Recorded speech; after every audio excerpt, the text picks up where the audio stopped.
사건. 요건 제가 국기문란 사건을 국기문란하고 있습니다. 국기문란 사건이 일어났는데 이걸 또 국기문란하고 있어.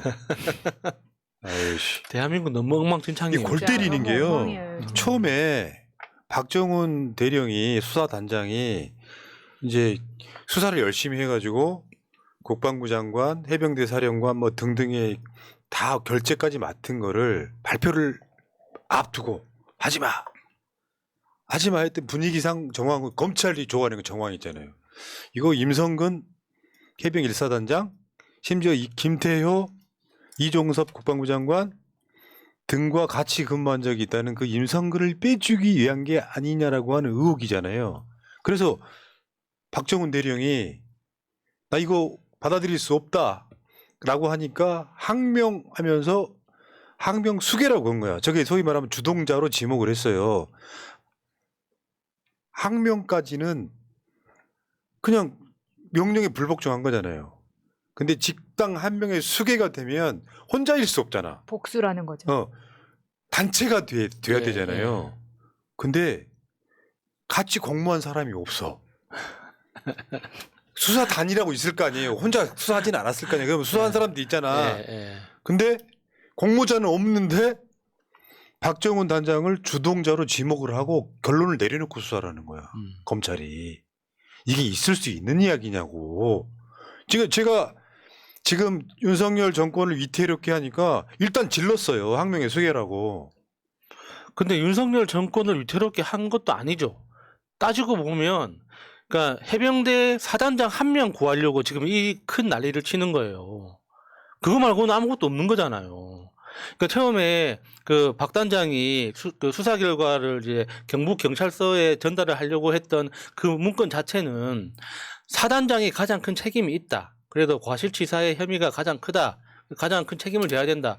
이 취지로 결과를 넘겼는데 결국에는 그걸 중간에서 어딘가에서 들은 그러니까 뭐 법무부래 국무부 뭐 법무관리관 뭐 이런 사람들이 뭐 대통령실하고 어떤 연락을 했는지 우리는 모르죠. 하지만 이상한 논리를 펴면서 넘기면 안 된다. 그러니까 박 단장 입장에서는 장관 사인까지 받은 건데 네가 뭔데? 그러면 장관한테 다시 결재를 받아서 와라. 그러니까 말이 안 통하는 거 아닙니까? 처음에는 박정훈 전 그 당시 단장을 집단 항명 주동자로 입건을 해요. 그러면 주동자면 따라온 사람들이 있을 거 아니야. 그러니까 논리적으로 배치가 되기 시작한 거죠. 그래서 지금 보니까 군 형법에 이렇게 나와 있죠. 집단 항명 수계 3년 이상의 유기징역, 전시에는 사형. 근데 이제 보니까 해병대 수사단장 외에 부하들이 혐의를 벗은 듯 이라는 건 무슨 말이냐면 수계에서 혐의가 변경됩니다. 그냥 항명으로. 그러니까 박정훈만 쳐내려고 하는 상황이 벌어진 거예요. 고립시키는 거지. 같이 수사했던 사람들이랑 같이. 그때 당시에 그 국방부 관계자가 이거 수계로 걸 때 국방부 관계자 말 때문에 저렇게 된 거예요. 해병대 사령관이 수사단장 혼자만의 생각이 아닌 것 같다고 했다. 해병대 수사사령관이 그러니까 박정훈 대령만 그런 생각을 하는 게 아니라 수사단 전체가 똑같이 생각하는 것 같다고 했다. 그러니까 항명의 수계로 걸었는데 지금 그 걸만한 근거가 없잖아요. 그러니까 다시 수계를 뺀 거죠. 근데 저 해병대 사령관도 자기가 결국에는 가장 큰 책임을 져야 된다는 걸 직감적으로 알잖아요. 그러니까 국민들이 모두 주목하고 있는 엄청난 현장에서 내가 지휘하는 사병이 사망을 했단 말이죠. 그러면은 직접적인 책임이 없더라도 일단 그 최고위의 사단장은 군대 문화가 그렇잖아요. 내가 관리하는 부대 내에서 사고가 났어. 그러면 제일 높이 있는 사람이 책임지고 물러나거나 처벌을 받거나 하는 게 이제 군대의 기본적인 태도지 않습니까? 그러니까 저 사령관이 준비를 하고 있었대요. 퇴근 준비를 하고 있었답니다. 근데 그 퇴근을 못하게 막은 게 어디선가 걸려온 전화 한 통이라는 거죠. 그러면 뭔가 정상적이지 않은 절차였다는 건 누구든지 짐작할 수 있는 거 아닙니까? 근데 그게 아니라고 지금 끝까지 우기고 있는 게 정말 글자 그대로 국민들을 개돼지로 하는 거죠. 그냥 국기문란하고 있어요. 그러니까 이게 2023년에도 똑같은 일이 벌어지고 있다는 게 너무 한탄스럽다는 겁니다. 예전에 제가 처음에 이런 군 안에서의 사건을 듣고 은폐하려는 시도가 김훈 중위 같은 경우에도 지금이랑 뭐가 달라졌나요? 이혜림 중사나 아니면 최근에 그 공군에서 심 대령이 예. 이제 사고 추락해가지고 이제 돌아가셨잖아요. 그러고 나서 김건희가 얼마나 울고불고 했었습니까? 그럼 그 이후에 군에 대해서 이렇게 애착을 가지고 보여주고 있었으면 지금 같은 상황에서 대통령이 하라고 했는데 지금 밑에서 일어나고 있는 일에 대해서 뭔가 책임 있는 입장을 발표하거나 해야 되는데 그런 게 전혀 없고 지금 이거 한 사람만 죽이면 끝나. 그걸 계속 밀어붙이는 거 아닙니까? 윤석열이 엄정한 수사라고 했잖아요. 엄하고 정확하게. 근데 요거는 이 상황이 가는 분위기를 보면 윤석열이 박정훈에 대해서 박정훈을 최소한 변호하는 이야기를 한마디도 안 한 거죠. 현재 분위기로서는. 예. 원래는 경로를 해야지. 국무회의나 그 수석 보좌관들 회의에서 경로를 해야죠. 엄정 수사라고 했는데 그게 뭐냐 해야 되는데 안 되는 거죠. 같은 맥락이 뭐냐. 윤석열의 대가리 때문에 그래요. 얘 인성 때문에 그렇다고. 한동훈이 채널A 사건으로 감찰 받을 때 감찰부장 오라 그래가지고 책상 위에 다리 올려놓고 뭐 쇼하고 있네라고 했다는 거랑 같은 예. 맥락이에요. 그 감찰 방해를 했잖아요. 왜? 말은 그렇게 합니다. 철저히 진상규명해라. 근데 관련자가 내 새끼야. 대충 하지 이 새끼 눈치도 없이 쇼하고 있네 이러고 있는 거예요.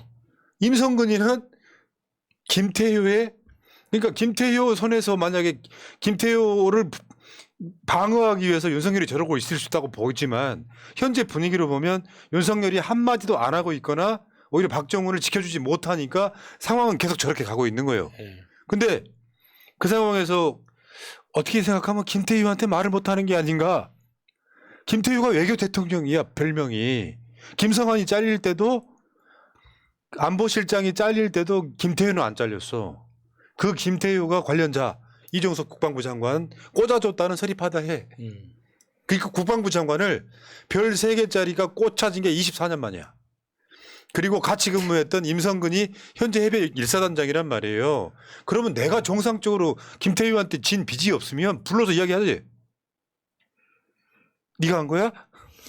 네가 한 거야? 나 욕 먹여야 돼? 엄정 수사하는데 임성근 손에 잘라라. 사건 수습해라고 하는 게 정상이라고. 근데 지금 군의 분위기는 이게 아니잖아요. 박정훈 대령만 지금 잡돌이 해가지고 거의 전과자 만들 기세잖아. 예. 예. 윤석열 이 새끼 이래서 나쁜 거야. 그러면은 윤석열이 김태효한테 무슨 빗보인 게 있는 건가? 약점 잡힌 게 있을까요? 지금 미국 갈 때도 다 알고 갔겠죠. 왜 그런 건가요 도대체? 공범이라 그렇습니다. 아크로비스타에서 같이 살면서 목욕탕 다니던 자야. 김태효의 아바타예요. 거의 외교에 대해서는. 윤석열은 외교를 하는 지가 하는 게 아니라 김태효가 한다는 말이 있잖아요. 일본과 예. 윤석열을 후보 때 연결해 준 것도 김태효일 가능성 100%죠. 오죽했으면 우리가 일본과 미국의 스파이라고 우리는 본다. 김태효가 이명박 때 청와대에서 온갖 서류를 갖고 나와가지고 이걸로 결국에는 재판을 받고 유죄 판결이 확정됐잖아요. 그 김태효를 대법원 판결이 확정되자마자 바로 사면해 준 게 윤석열이에요. 그냥 공범 관계다. 이게 대한민국이냐고요. 그러니까 국기문란을 국기문란하고 국기문란을 또 국기문란하고 지랄 연병하고 자빠져서 지금. 그러면 결국에는 그게 그 국기문란한 새끼들이 나중에 국정농단이 되는 거죠. 와 존나 열받네 진짜. 국기문란으로 지금 다시 국기문란하고 있다. 막상 보니까 아주 욕설이 방언이 터진다 나온다 진짜. 참을 수가 없다 진짜. 2시간 동안 참았는데 참을 수가 없다 정말. 사실 오늘은 그 이동관 청문회부터 시작해서 이 준비를 하는데도 너무 괴롭더라고요, 진짜. 네. 알겠습니다. 자, 그거 보람 PD 그거 하나만 사진 하나 보여줘요. 캠프 데이비드 이명박하고 부시 그 사진 하나만 보여줘요. 아, 그 이명박이 운전하는 그 사진요? 거기가 캠프 데이비드였나요? 네. 그러니까 저게 카트라이더? 이제 캠프 데이비드는 미국 대통령이 휴가 때 가는 별장이고요. 평상시 때는 해군이 쓰는 거예요. 미국은 해군이. 거기는 막 골프장도 있고 그래. 그때 캠프 데이비드에 이명박이 초대받으려고 저게 무슨 사건이랑 연관이냐면요. 광우병 서곡이랑 연관이 있어요. 미국에 초대받으려고 이명박이 미국의 다른 나라랑 다르게 연령 제한을 30개월 위로 올려가지고 초대받았다라고 하는 그 캠프 데이비드에 말하자면 미국이 자기네 푸들 굳이 말하자면 이명박이나 아베 같은 애들 불러다가 밥 먹이고 완전 그 쉽게 표현하면 그 캠프 데이비드에서 프로포폴 맞히는 거예요. 뿅하게 만들어 주는 거지. 그게 지금 캠프 데이비드에서 이뤄진 일인데 이명박이 그때 자발적으로 내가 운전할게. 골프 카트를. 그 사건이 저 사건인 거예요. 이게 연결이 돼 있는 거야. 아유. 그거나 뭐 윤석열이 노래 부른 거나 아, 사실 그렇지. 부끄러운 걸로 치면 노래 부른 게 훨씬 더 부끄럽죠. 그 예전에 그 아베가 저 미국 대통령 수행하다가 그 골프장에서 뒹군 적이 있었잖아요. 트럼프랑. 예. 그러니까 뭐 그런 거랑 거의 비슷한 급이라고 봐야죠. 예. 자, 채팅창에 또 미안해요 이재명 작가님. 백승대님 오셨네요. 이제 다시 이재명으로 똘똘 뭉쳐 이기는 민주당 만들어 가요. 어제 이 대표님 천장에서 괜히 짠하더라고요. 새날이 올 때까지 새날과 함께. 아이고 감사합니다. 앞에 여러분 화면 앞에 보이시죠? 미안해요 이재명 책 꼭 한번 보시기 바랍니다. 요즘 베스트셀러입니다. 네. 네. 아 뭐야 새벽강님 잠깐만.